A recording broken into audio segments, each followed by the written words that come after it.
ನಮಸ್ಕಾರ ವೀಕ್ಷಕರೇ, RH9 ಟಿವಿಗೆ ಸ್ವಾಗತ. ನಾನು ರಾಮಚಂದ್ರ ಕುಕುಡಿ. ಇಂದು ಬೆಳಗಾವಿ ಜಿಲ್ಲಾ ರಾಮದುರ್ಗ ತಾಲೂಕಿನ ತಾಲೂಕು ಪಂಚಾಯಿತಿ ಸಭಾಭವನದಲ್ಲಿ ದಿವಂಗತ ಡಾಕ್ಟರ್ ದೇವರಾಜ ಅರಸ್ ಅವರ 111ನೆಯ ಜನ್ಮ ದಿನಾಚರಣೆಯನ್ನು ಆಚರಣೆ ಮಾಡಲಾಯಿತು. ಈ ಕಾರ್ಯಕ್ರಮವನ್ನು ತಾಲೂಕು ಶಿಶು ಅಭಿವೃದ್ಧಿ ಇಲಾಖೆ ಅಧಿಕಾರಿಗಳು, ಸಮಾಜ ಕಲ್ಯಾಣ ಇಲಾಖೆ ಅಧಿಕಾರಿಗಳು ಹಾಗೂ ತಾಲೂಕು ದಂಡಾಧಿಕಾರಿಗಳು ಸಹಭಾಗಿತ್ವದಲ್ಲಿ ಜ್ಯೋತಿ ಬೆಳಗಿಸಿ ಕಾರ್ಯಕ್ರಮಕ್ಕೆ ಚಾಲನೆ ನೀಡಲಾಯಿತು.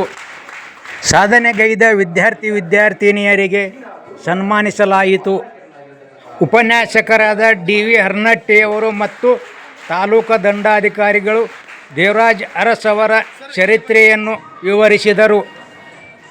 ತಾಲೂಕು ಗ್ಯಾರಂಟಿ ಯೋಜನೆಯ ಅಧ್ಯಕ್ಷರಾದ GB ರಂಗನಗೌಡರವರು ವಿದ್ಯಾರ್ಥಿಗಳಿಗೆ ಸರ್ಕಾರ ಸೌಲಭ್ಯ ಪಡೆದುಕೊಂಡು ಒಳ್ಳೆಯ ವಿದ್ಯಾರ್ಥಿಗಳಾಗಿ ಎಂದು ಕರೆ ನೀಡಿದರು. ಈ ಕಾರ್ಯಕ್ರಮದಲ್ಲಿ ವಸತಿ ನಿಲಯದ ತಾಲೂಕಾ ವಾರ್ಡನ್ಗಳು ಮತ್ತು ಸಹ ಸಿಬ್ಬಂದಿಗಳು, ವಿದ್ಯಾರ್ಥಿಗಳು ಭಾಗಿಯಾಗಿದ್ದರು. ಸುಮಾರು ತಾಲೂಕಾ ಪ್ಲೇಸಿಂದ 25 ಕಿಲೋಮೀಟರ್ ದೂರದಲ್ಲಿರ್ತಕ್ಕಂಥ ಊರಿಂದ ನಾವು ತಾಲೂಕು ಮಟ್ಟಕ್ಕೆ ಬಂದು ಶಿಕ್ಷಣ ಪಡ್ಕೊಳ್ಬೇಕಾಗಿತ್ತಪ್ಪ ಅಂದ್ರೆ ಶಿಕ್ಷಣ ಅನ್ನೋದು ಗಗನ ಕುಸುಮಾಗಿ ಇಲ್ಲಿ ಬಹುತೇಕವಾಗಿ ವೇದಿಕೆ ಮೇಲೆ ಇದ್ದಂಥವರ ಸಾಮಾನ್ಯ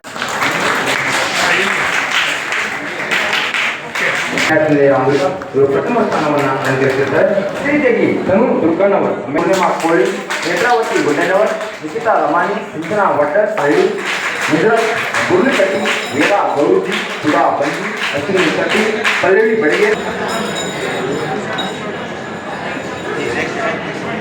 ಓಕೆ, ಅನಿಸಿಕೆಗಳನ್ನು ಹೇಳ್ಯಾರ. ಏನಿಲ್ಲ, ನೀವೆಲ್ಲರೂ ಅನಿಸಿಕೆಗಳು ಹುಡುಗರು ಚಲೋ ಮಾತಾಡಿದ್ರು.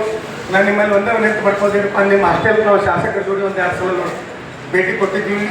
ಅಲ್ಲಿ ಒಂದು ಸ್ವಲ್ಪ ನಿಮ್ಮ ಹುಟ್ಟೂರು ಅಂತಲ್ಲ, ಏನೋ ಒಂದು 100 ಹುಡುಗರು, ಒಂದು 4 ಹುಡುಗರು ಏನೋ ಒಂದು ಸ್ವಲ್ಪ ಅಸಭ್ಯ ವರ್ತನೆ ಮಾಡಿದ್ರು. ಅವತ್ತು ಸ್ವತಃ ಶಾಸಕರು ನಿಂತ್ಕೊಂಡು ಅವ್ರು ಹೊರಗೆ ಹಾಕಿ ಬರುವಂಥ ಒಂದು ಪರಿಸ್ಥಿತಿ ಬಂದಿತ್ತು ಅವತ್ತು ಹಾಸ್ಟೆಲ್ದೊಳಗೆ. ನಮ್ಮ ಇವ್ರದಾರಿ ಅವತ್ತು ಹಂಗಾಗಬಾರ್ದು. ದಯಮಾಡಿ ನಿಮ್ಮ ತಂದೆ ತಾಯಿಗಳು ನಿಮ್ಮನ್ನು ಎದಕ್ಕೆ ಇಟ್ಟಿರ್ತಾರಪ್ಪ ಹಾಸ್ಟೆಲ್ದಾಗ ಅಂತಂದ್ರೆ ಏನೋ ಒಂದು ಕಲಿತು ಒಳ್ಳೇದಾಗಲಿ, ನಮ್ಮ ಊರಿಗಾಯ್ತು, ಕಲಿತದ್ದು ಶಾಲೆಗಾಯ್ತು, ತಂದೆ ತಾಯಿಗಾಯ್ತು ಒಂದು ಏನೋ ಒಂದು ಒಳ್ಳೆಯ ಹೆಸರು ಬರಲಿ ತಿಳ್ಕೊಂಡು ಇಲ್ಲಿ ಇಟ್ಟಿರ್ತಾರೆ. ಅದೇ ರೀತಿಯಿಂದ ದೇವರಾಜ್ ಅರಸರಂಥ ಮಹಾನ್ ವ್ಯಕ್ತಿಗಳು ಈ ಹಿಂದುಳಿದ ವರ್ಗಕ್ಕೆ ಒಂದು ಏನು ಹಾಸ್ಟೆಲ್ ಸೌಲಭ್ಯವನ್ನು ಕಲ್ಪಿಸಿ ಹೋಗ್ಯಾರಲ್ಲ, ಅವರ ಹೆಸರು ಉಳಿಬೇಕಾದ್ರೆ ನೀವೆಲ್ಲರೂ ಒಳ್ಳೆಯ ರೀತಿಯಿಂದ ಅಭ್ಯಾಸ ಮಾಡಬೇಕು. ಯಾಕಪ್ಪ ಅಂತಂದ್ರೆ ಎಲ್ಲೆಲ್ಲೋ ಹಳ್ಳಿಯಿಂದ ಬಂದಿರ್ತೀರಿ ನೀವು, ಎಲ್ಲ ರೀತಿಯಿಂದ ನಿಮ್ಗೆ ಸವಲತ್ತು ಸಿಗ್ತಿರ್ತೈತೆ. ಹಾಸ್ಟೆಲ್ದೊಳಗೆ ನಿಮಗೆ ವಸತಿ ಇರ್ತೈತಿ, ಊಟ ಇರ್ತೈತಿ, ಮತ್ತು ನಿಮಗೆ ಉಚಿತವಾಗಿ ನಿಮ್ಗೆ ಇದನ್ನು ಕೊಡ್ತಿರ್ತಾರೆ, ಅವರು ಕ್ಲಾಸ್ ಹೇಳ್ತಿರ್ತಾರೆ. ಅದಕ್ಕೆ ದಯಮಾಡಿ ನಾ ಎಲ್ಲ ನನ್ನ ವಿದ್ಯಾರ್ಥಿನಿಯರಲ್ಲಿ ನನ್ನ ಸಹೋದರಿ ಅಂತ ತಿಳ್ಕೊಂಡು ನಿಮ್ಮನ್ನು ಹೇಳ್ತೀನಿ. ನಿಮ್ಗೆಲ್ಲರಿಗೂ ನಾನು ಕೇಳ್ತೀನಿ, ಒಳ್ಳೆಯ ರೀತಿಯಿಂದ ಆಗಿ ನೀವು ಒಬ್ಬರು ದೇವರಾಜ ಅರಸರ ರೀತಿ ಆಗಿ ಒಂದು ಸಮಾಜದೊಳಗೆ ಬೆಳೆಯ ತಿಳ್ಕೊಂಡು ಹೇಳಿ ನನ್ನ ಆಶಿಸಿ ಇವತ್ತಿನ ಈ ಕಾರ್ಯಕ್ರಮ ಮಾತನಾಡಲು ಅವಕಾಶ ಮಾಡಿಕೊಟ್ಟಿರ್ತಕ್ಕಂಥ ವೇದಿಕೆ ಮೇಲೆ ಇರ್ತಕ್ಕಂಥ ಎಲ್ಲರಿಗೂ ಒಂದು ವಿಷಯ ನನ್ನ ಮಾತುಗಳು ಮುಗಿಸ್ತೇನೆ. ಜೈ ಹಿಂದ್. ನಾನು ತಹಶೀಲ್ದಾರನಾಗಿ ಅವರ ಸಾಧನೆಗಳಲ್ಲಿ ಒಂದು ಪ್ರಮುಖ ಸಾಧನೆಯನ್ನು ನಾನು ಇಲ್ಲಿ ನೆನೆಸ್ಲಿಕ್ಕೆ ಇಷ್ಟಪಡ್ತೇನೆ. ಅದು ಓಣೆ ಒಡೆಯ. ಅಂದ್ರೆ ಅದು ಸಾಮಾನ್ಯ ಅಲ್ಲ, ನೀವು ಒಂದು ಲೈನ್ ಆಗಿ ಹೇಳ್ಬಿಡ್ತೀರಿ. ಓಣೆ ಒಡೆಯ ಅಂತೇಳಿ ಒಂದು ದೊಡ್ಡ ಕ್ರಾಂತಿ ಮಾಡಿದ್ರು ದೇವರಾಜ ಅರಸ್ ಅವರು ಅಂತ ಹೇಳಿ. ಊರನ್ನ ಒಡೆಯ ಆ ಹಂತದೊಳಗೆ ಅವ್ರೇನು 74ರಾಗ ಮಾಡಿದ್ರು, ಅವಾಗ ಬಹಳ ಕಡಿಮೆ ಜನ ಭೂಮಿ ಹೊಂದಿದ್ರು. ಬೆರಳಿಗೆಷ್ಟು ಜನ, ಒಬ್ಬೊಬ್ಬರಿಗೆ 100 ಎಕರೆ 1000 ಎಕರೆ ಲ್ಯಾಂಡ್ ಇತ್ತು. ಒಬ್ಬ ಜಮೀನ್ದಾರನ 1000 ಎಕರೆ ಲ್ಯಾಂಡನ್ನು 100 ಮಂದಿ ರೈತರು ಮಾಡ್ತಾ ಇದ್ರು.